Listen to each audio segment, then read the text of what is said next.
Good evening. The United States immigration policy must be changed from where it is at today.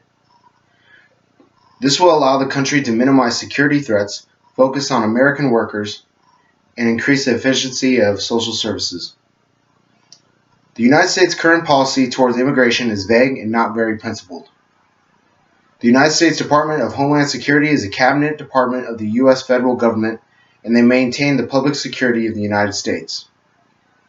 Since the creation of the Department of Homeland Security, DHS, much of the immigration services and enforcement functions have shifted from the Immigration Naturalization Service, INS. They have shifted over to DHS. With over 7,000 miles of land border between Canada and Mexico, to include rivers, lakes, and coastal waters, DHS must protect the borders from illegal movement of weapons, drugs, contraband, and people. This is necessary to promote lawful entry and exit, security, economic prosperity, and national sovereignty. Currently, non-citizens either gain admission temporarily or permanently. Lawful residents receive a green card that grants them the eligibility to work and eventually gain citizenship, while unlawful citizens are considered to be illegal regardless of how they came into the United States. With a vague policy and the necessity to ensure prosperity for all, the United States must take a different approach to the immigration policies. It is time for the United States to formulate a policy that sets and enforces limits on legal immigration and eliminates to the greatest extent the movement of illegal immigration. Part of the immigration system is based off favoritism towards immigrants who have family members already within the country. The other part leave our borders porous.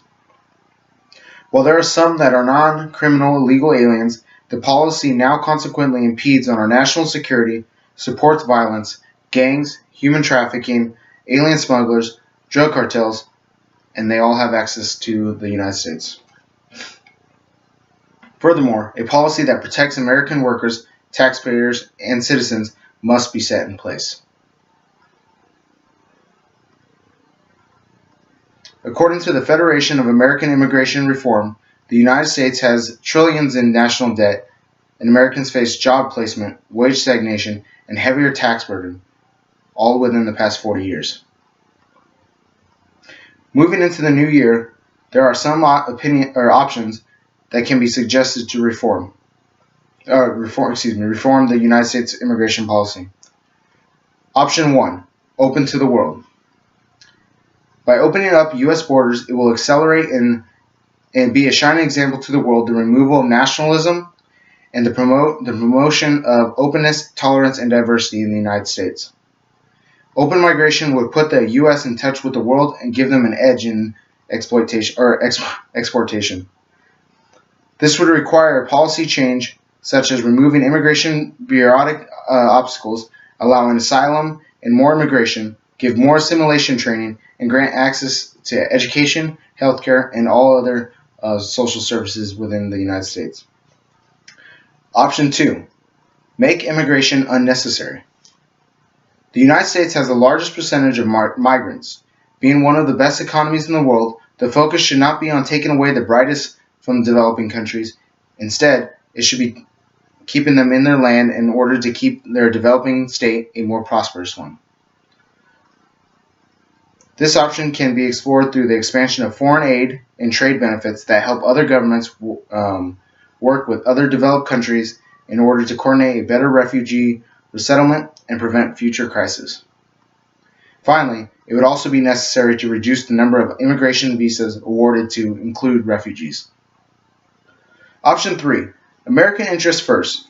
The immigration policy can be reformed by focusing on securing the borders, enforcing immigration law, take away incentives for immigration, and implement real reform. Furthermore, reducing the amount of illegal immigration and diminish the current illegal alien population through attrition will reduce the fiscal, cultural, and environmental burdens of the United States. Like any other large policy change, there are pros and cons to each one of these proposed policies. When evaluating the pros and cons, it must be considered what is best for the country, people, and the other affected actors. Option 1. Pros would be welcoming all levels of skills and people in the world the opportunity to live the American dream and provide advantages to ties to their native countries. This may lead to expanded export markets. The American Civil Liberties Union, ACLU, claims that illegal immigrants pay the same taxes and reap less benefits than natural-born citizens.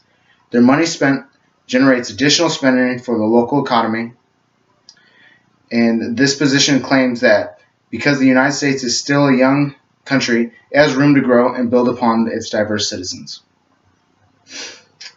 The cons would be, however, newcomers would flood the U.S. in the next half-century and will overload schools, hospitals, and social services. It makes it easier for terrorists to enter the country undetected, deprive American jobs, and encourage skilled workers to abandon their home country and deprive their home country of skilled workers. Opening the doors to unskilled workers will add to the society problems. Higher population of immigration will push our country's population past the tolerable limits and inflict more harm than good. Continual arrival of large numbers of immigrants, both legal and illegal, will eventually overwhelm the American culture and contribute to the fragmentation of our society. Option 2. Pros would be expanding foreign aid and trade will help the developing world and reduce migration of skilled workers from poverty-struck countries. A boosted foreign aid policy will present a positive image of the United States and reduce anger that fuels terrorism. Finally, a reduction of the amount of migration in the U.S. will prevent social services from being overwhelmed. The cons would be that the answer is not to dump unnecessary funds into foreign aid programs. The assistance cannot completely pull countries out of poverty.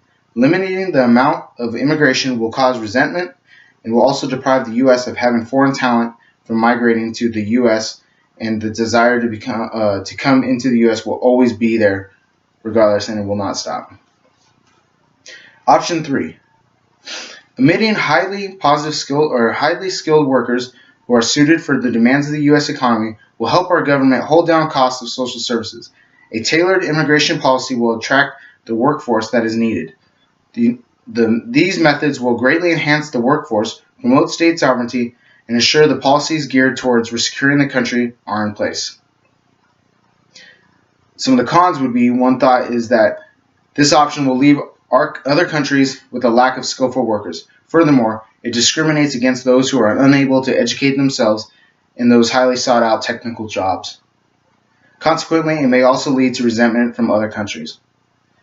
With these in mind, we must consider our stance on the issue and come to the conclusion of the action that must be taken. What option is best for our country, our current citizens, and our current foreign nationals and their families? Now is the time to determine when and under what conditions to admit foreign nationals. Aliens should stay under certain circumstances and under conditions that the United States seems fit. Final admittance must be beneficial to the American people, the economy, and those who illegally came into this country.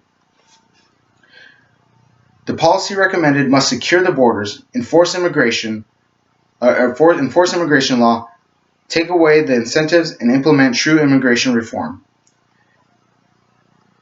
In conclusion, a successful national immigration policy will preserve the rule of law, protect the U.S. sovereignty, and promote interests of the American people. A crafted strategy will enhance the security of the U.S. borders, and mass migrations have led to the U.S. taxpayers spending nearly $113 billion towards illegal immigration, $44.8 billion in education of illegals. The government spending is nearly 60% more than what it collects in taxes from illegal immigrants. In the end, immigration is necessary. However, a positive principled policy that serves the American people is a must. Thank you and have a good night.